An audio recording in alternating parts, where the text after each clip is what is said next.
नमस्कार दोस्तों, आप सभी का स्वागत है आपके अपने YouTube चैनल जिसका कि नाम है ई पाठशाला।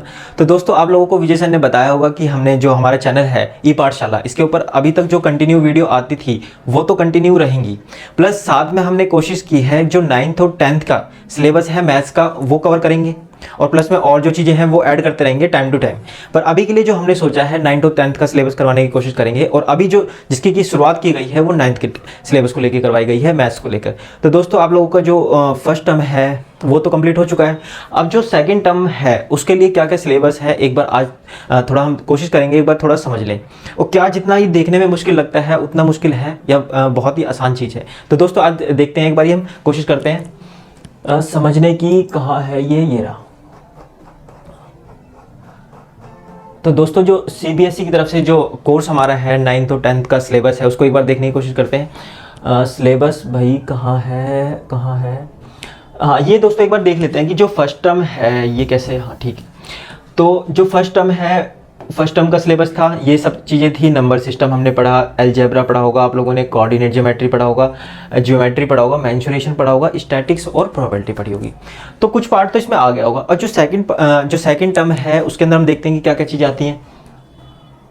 मेनली होने कुछ नहीं वाला, जो अलजेब्रा है उसके ही कुछ पोर्शन होगा। एक बार देख लेते हैं और समझने की कोशिश करते हैं थोड़ा। हाँ, तो देखते हैं दोस्तों, ये हो गया हमारा सेकंड टर्म का सिलेबस। ठीक, तो अलजेब्रा के, जैसे कि अलजेब्रा यहाँ पे कंटिन्यू क्यों लिखा हुआ पहले तो ये समझ लेते हैं। ठीक, क्योंकि अलजेब्रा अपने आप में बहुत ही वास्ट चीज़ें हैं जो कि अभी हम चाहे 6th क्लास से लें 7th क्लास से, ये सब में ही आता है हल्का हल्का। पर एक्चुअली हमें इतनी नॉलेज नहीं होती तो हमें पता नहीं चलता। बस हमें ठीक है चैप्टर है ये भाई, ठीक है पढ़ लिया और से पास हो गए। ठीक, तो अब हम थोड़े बड़े हो रहे हैं, मैच्योर हो रहे हैं थोड़े से। अब 9th में, आप 10th में जाओगे तो और चीज़ें अच्छी तरह समझ में आएगी। तो 9th क्लास में देखो क्या क्या है। अलजेब्रा अपने आप में ये बहुत ही वास्ट चीज़ है, अलजेब्रा हो गया। ठीक भाई, ये कैसे है, ऐसे चलेगा, ठीक है कोई बात नहीं। अलजेब्रा हो गया। अलजेब्रा यहाँ पर हम 6th में भी पढ़ा, 7th में भी पढ़ा, 8th में भी पढ़ा, 9th में भी, 9th में। अब हम थोड़े मैच्योर हो जाएंगे तो यहाँ पर जो एडवांस पोर्शन है वो थोड़ा थोड़ा समझ में आ लगेगा। अभी फॉर्मूले क्या होते हैं, छोटे बच्चों को कुछ पता नहीं होता है। हमने 6th-7th में ठीक है, अच्छा ये पढ़ लिया, ठीक है पास हो गए। अब हमें थोड़ा थोड़ा कंडीशंस क्या होती हैं, फॉर्मूले क्या होते हैं। और सबसे बड़ा फायदा तो ये है अगर हम यहाँ पर अच्छी तरह पढ़ेंगे, 9th में अच्छी तरह पढ़ेंगे, क्योंकि अब हम थोड़े मैच्योर हो चुके हैं। तो ये जो चीज़ें हैं, जो हमारे कॉम्पिटिशन्स के पेपर होते हैं भाई, नौकरी वगैरह भी तो करनी है, नहीं करनी ये हमेशा किताब पढ़ते रहना है कि 9th पढ़ ली, 10th पढ़ ली, 11th पढ़ ली, 12th हो गई बस पास हो गए, ऐसा तो नहीं है। तो 12th के बाद क्या हो जाता है, कॉम्पिटिशन्स के पेपर शुरू हो जाते हैं। भाई नौकरी लगनी है तो सरकारी नौकरी लगनी है, नहीं लगनी, तो उसके पेपर शुरू हो जाते हैं। तो जैसे कि हमारे जो 12th के बाद पेपर होते हैं वो, उनका जो मैथ्स का पोर्शन है वो कहीं से नहीं आता, वो सब यहीं पे है घुमा फिरा के। भाई अगर अब हम थोड़ा सा पढ़ना शुरू कर देंगे अच्छी तरह से, तो उस समय जब हम नौकरी की तैयारी करेंगे 2-4 महीने जो भी करते हैं उसमें हमें यही किताबें पढ़नी होती है दोबारा से। तो हमें जब यहाँ पर अच्छी तरह से पढ़ लेंगे तो भाई नौकरी तो आराम से हमारे कहीं नहीं कहीं हाथों में ही है। ठीक, तो जैसे कि हमारा एनडीए का पेपर हो गया, ये जो बेसिक सब चीज़ें हैं यहीं से बनती है। एनडीए हो गया और उसके बाद जो नेवी के पेपर होते हैं, एयरफोर्स में भैया ये एयरमैन की वैकेंसी निकलती है, वो सीधा 12th के बाद वो तो सीधा ये चाहते हैं कि भाई 16-17 साल का लड़का आ जाए हमारे पास। डिफेंस में तो यही होता है कि जो उनके कम उम्र का ही बच्चे चाहिए होते हैं मेनली। तो हमारे जो एयरफोर्स के पेपर हैं उनमें भी ये सब ही घुमा फिरा के आता है कहीं ना कहीं।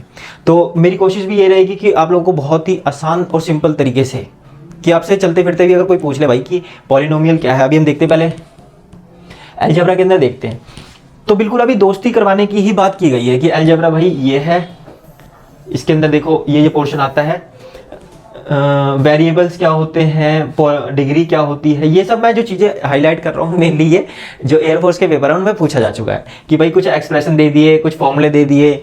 अब ये देखो आप नीचे फॉर्मूले देख रहे हो सिलेबस में, तो घुमा फिरा के वो फॉर्मूले दे दिए उसने। पॉलिनोमियल क्या होती हैं, ये जो टर्म गिवन है पॉलिनोमियल है या नहीं, ये सब ही आगे आएगा। पर अभी हमें इतनी दूर जाना नहीं है मेनली, अभी हमें घुमा फिरा के अपना 9th का जो सिलेबस है वो पढ़ने की कोशिश करेंगे। और मेनली जो मेरा पढ़ाने का तरीका है भाई वो बिल्कुल ही आसान और सिंपल तरीके से पढ़ाने की कोशिश करता हूँ कि एक ऐसा बच्चा, मेरी कोशिश होती है हमेशा कि एक ऐसा बच्चा जिसको कुछ नहीं आता, जिसे कुछ नहीं आता, बस कुछ नहीं आता कि उसे भैया मैथ, उसके लिए क्या बोल दिया भैया मैथ के आगे तो भगवान बचाए मैथ से। तो मेरी कोशिश ये रहती है कि उस तरह के बच्चे को भी मैथ समझ में आ जाए कि भाई एक्स ही क्यों मानते हैं, वाई क्यों नहीं मानते, वाई जहाँ मानते हैं वहाँ जेड क्यों नहीं मानते। सब ऐसी छोटी छोटी चीज़ें मैं बिल्कुल ही मतलब बच्चों की तरह पढ़ाने की कोशिश करूँगा। जैसे मैं तो ये मानता हूँ कि मैथ आए या ना आए समझ में एक अलग बात है, कि मेरे मैथ नहीं आ रही भाई समझ में, पर मैं कोशिश करना चाहता हूँ कि भाई मेरे को अच्छा लगता है कि एक बार पढ़ के देखूंगी है क्या। तो अगर एक बार मैथ का एक खेल हो रहा है भाई, अगर मैथ एक बार पढ़ने में मज़ा आने लग गया, फिर तो सबसे जो फेवरेट, आप लोगों ने देखा होगा ज़्यादातर जो बच्चे होते हैं उनका जो फेवरेट सब्जेक्ट होता है मैथ्स ही होता है, क्योंकि मैथ्स ही ऐसी चीज़ है, पहले तो समझ में नहीं आएगा कुछ भी, पहले भैया ये कुछ समझ में नहीं आएगा बिल्कुल भी, अगर बच्चे ने नहीं पढ़ रखा तो, थोड़ा मनबुद्धि बच्चा है मेरी तरह कि कुछ समझ में नहीं आता, फिर बाद में जाके मैथ्स ही एक फेवरेट सब्जेक्ट बन जाए कि अब तो भैया मैथ्स ही पढ़ाना है, मैथ्स से ही दोस्ती है मेरी और कुछ नहीं। ठीक, तो मेरा तरीका भी उस तरह ही रहता है कि बिल्कुल बच्चों की तरह ही बताया जाए कि भाई डिग्री ये होती है, भाई क्या क्यों परेशान है भाई, अगर ये एक्स का स्क्वायर ये लिखा हुआ है प्लस में 2x लिखा हुआ है, कि भाई डिग्री क्या है, क्यों भाई परेशान हो, क्या एक्सपोनेंट्स होते हैं, क्या वेरिएबल्स होते हैं, मोनोमियल सम्स, ये बिल्कुल बच्चों की तरह लिख दी, समझा दिया, बात खत्म। ठीक, तो मेरा तरीका उस तरह ही रहता है। ठीक, तो इसमें कुछ है नहीं वैसे, ये जो टर्म्स हैं छोटी छोटी चीज़ें हैं बिल्कुल, ये मतलब 10th का जो छोटा भाई है कि बड़े प्यार से इस बंदे से सिर्फ दोस्ती करनी है मैं 9th क्लास पास होने के लिए, कि हाँ भाई क्या बोलते हैं, छोटी छोटी टर्म्स से सिर्फ दोस्ती करनी है कि हाँ अलजेब्रा में कुछ है पॉलिनोमियल, ठीक है भाई। बाद में जो गले मिलने का काम है वो होगा 10th क्लास में भाई। ठीक, तो अभी सिर्फ और सिर्फ इससे दोस्ती करनी है, मैं दुश्मनी नहीं करनी किसी से भी। ठीक है, सबको दोस्त बना के चलना है अपने साथ, बिल्कुल आराम से बच्चों की तरह पढ़ते हुए चलेंगे, बिल्कुल आराम से धीमे धीमे धीमे धीमे। और मैं पूरी कोशिश रहेगी मेरी, मैं ये तो नहीं कहूँगा कि हाँ मैं पूरी तरह से समझा दूंगा भाई, मैं बिल्कुल तुरंत हाँ बनवा दूंगा, ऐसा नहीं, पर मेरी कोशिश ये रहेगी कि समझ में आ जाए चीज़। ठीक, क्योंकि मैं बिल्कुल बच्चों की तरह पढ़ाता हूँ, मुझे पता है। और आप अगर थोड़ा सा मतलब पढ़ोगे थोड़ा दिमाग से तो हो जाएगा, कोई ऐसी बात नहीं है। ठीक है, और ये सब चीज़ें जो अभी थोड़ा पढ़ोगे तो 10th में भी काम आएंगी, सिंपल सी बात है। और यही जो चीज़ें हैं आप लोगों को जान के थोड़ी हैरानी जरूर होगी कि जब आप अभी जब कॉम्पिटिशन्स के पेपर दोगे, जो एयरफोर्स के ये सब होते हैं हमारे एयरमैन वगैरह हो गए, आप लोगों ने देखा होगा ड्रेस पहन के निकलते हैं भाई, अलग ही बात होती है। ये जो ज़्यादातर बंदे जो होते हैं ये 12th के बाद ही सिलेक्ट होते हैं, और जो एयरमैन वगैरह के एग्जाम्स होते हैं उनमें आप लोगों को दोबारा से 6th से लेकर 10th तक की किताबें दोबारा पढ़नी पड़ेगी, सबसे बड़ी बात। तो भैया वहाँ पे मेहनत करने से बढ़िया अभी थोड़ा सा अगर तो दिमाग दे लोगे तो उस समय तैयारी करोगे तो हमारे लिए थोड़ी सी चीज़ें आसान हो जाती है, यानी कि हमारे थोड़ी ग्रैब बन जाती है उस पर एक तरह की। ठीक है, तो उस समय हमें इतना दिमाग लगाना नहीं पड़ेगा। तो अभी बिल्कुल आराम से बच्चों की तरह धीमे धीमे धीमे धीमे धीमे बिल्कुल बेबी स्टेप्स। ठीक है, हाथ मिला लिया, ऐसा होता है ना कि हम किसी से मिलते हैं तो भाई हाँ भाई ठीक है बढ़िया है, हाल चाल मिलाया, हाथ वाथ मिलाया, बात खत्म। बाद में जो गले मिलने का काम है वो करेंगे भाई हम 10th क्लास में। ठीक, 10th क्लास में इससे गले में मिलेंगे भाई, से खाने पे बुलाएंगे। ठीक है, पर अभी बिल्कुल आराम से दोस्ती करी, मिली मैथ्स पढ़ो। तो मतलब मेरा मानना तो ये है कि मतलब रूल ही यही है कि पेपर में पास होना तो कोई बहुत बड़ी बात नहीं है, पेपर में तो हर कोई पास हो जाता है, पर जो एक दोस्ती वाली बात होती है कि ऐसा होता है ना, दोस्ती कर ली किसी से भाई अब हो गई पक्की दोस्ती, अब इसका साथ नहीं छोड़ना, वो वाला काम करना है।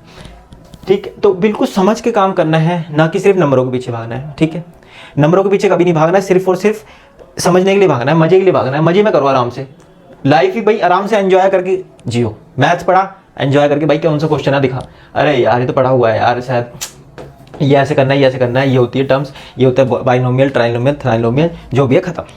बिल्कुल आराम से बच्चों की तरह करते जाना। उसी तरह देख लेते सिलेबस में आगे क्या क्या है। ज्योमेट्री के कुछ पार्ट्स हो गए, क्वाड्रिलेटरल, क्योंकि मैंने कहा ना जैसे कि अलजेब्रा बहुत बड़ी थी, तो ज्योमेट्री भी अपने आप में बहुत बड़ी है, जिसको कि हम ग्रेजुएशन में भी पढ़ते हैं, पोस्ट ग्रेजुएशन में भी पढ़ते हैं, उसके बाद पीएचडी वगैरह में सब में पढ़ते रहते हैं, पर जो बेसिक बनता है वो यहीं से बनता है कि 8th आनी चाहिए, 9th आनी चाहिए, 10th आनी चाहिए। जब ये सब चीज़ें आती हैं जब ही आगे कामयाबी है, क्योंकि हमें आगे जाते हैं फिर पढ़ना पड़ेगा, क्या फ़ायदा। तो ज्योमेट्री अपने आप में, ज्योमेट्री ये रही, इसके अंदर अंदर पार्ट्स हैं, क्वाड्रिलेटरल्स हो गया, सर्कल हो गया, भाई सर्कल कैसे बन गया, ये सर्कल हो गया, पैरेललोग्राम हो गया, ये सब क्या होता है, ट्रेपेजियम, ये सब चीज़ें जो आती हैं ये इसके अंदर ही आती हैं। ठीक, तो इसी तरह ज्योमेट्री का पोर्शन हो गया, कंस्ट्रक्शंस के कुछ पार्ट्स हो गए सिलेबस में है, और मेंसुरेशन में हम पढ़ेंगे, सरफेस एरिया एंड वॉल्यूम्स वगैरह पढ़ने की कोशिश करेंगे। और जो स्टैटिक्स एंड प्रोबेबिलिटी में हमारा जो चैप्टर आ रहा है वो आ रहा है सिर्फ और सिर्फ प्रोबेबिलिटी। सिर्फ यहाँ पे दोस्ती करनी है, किसी से कोई दुश्मनी नहीं करनी, प्रोबेबिलिटी हमारा दोस्त है, हाथ मिलाया भाई ठीक है। गले मिलने का काम इससे कहाँ है, 10th क्लास में, और उसका बेसिक बनता है वो बनता है यहाँ से कि 9th क्लास में हमने पास होना तो कोई आराम से पास हो जाएंगे, कोई दिक्कत नहीं, दोस्ती करके चलो, समझ के चलो, मजे मारते हुए चलो, कोई दिक्कत नहीं, प्रोबेबिलिटी जैसे छोटे मोटे चैप्टर उड़ा देंगे। ठीक, तो सिलेबस में बस इतना ही था। तो दोस्तों आज का जो सेशन है, मेरी कोशिश रही है कि आप लोगों को बिल्कुल मैथ्स का डर तो बिल्कुल खत्म कर दिया जाए आप लोगों के अंदर से। तो हमारी कोशिश रही है कि जो मैथ्स का डर है वो खत्म कर दिया जाए, कि 9th क्लास का जो सेकंड टर्म का सिलेबस है वो है हमारा दोस्त, ना कि दुश्मन। ठीक है, आराम से धीमे धीमे धीमे धीमे आप लोग एक एक वीडियो करने का तरीका सबसे बड़ा एक कॉन्फिडेंस जगाना किसी के अंदर, और उसको कैसे इम्प्लीमेंट करना है हमें, ये मेन चीज़ है। तो मेरी कोशिश रहेगी पहले कंडीशन समझाई, क्या क्या कंडीशन रहेगी, क्वेश्चंस करवाए, अगर मुझे लगा कि कुछ हाँ 2-4 क्वेश्चन एक्स्ट्रा डालने जरूरी हैं तो वो क्वेश्चन कराएं। ये नहीं कि भाई सीधा यूनिट करवा दी 1.2 1.2 खत्म।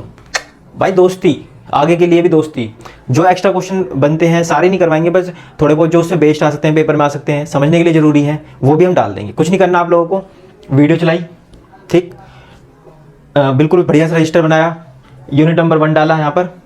1 मिनट, जैसे कि हम मान लो कि आप ये चैप्टर कर रहे हो प्रोबेबिलिटी, तो प्रोबेबिलिटी हो गया 1.1,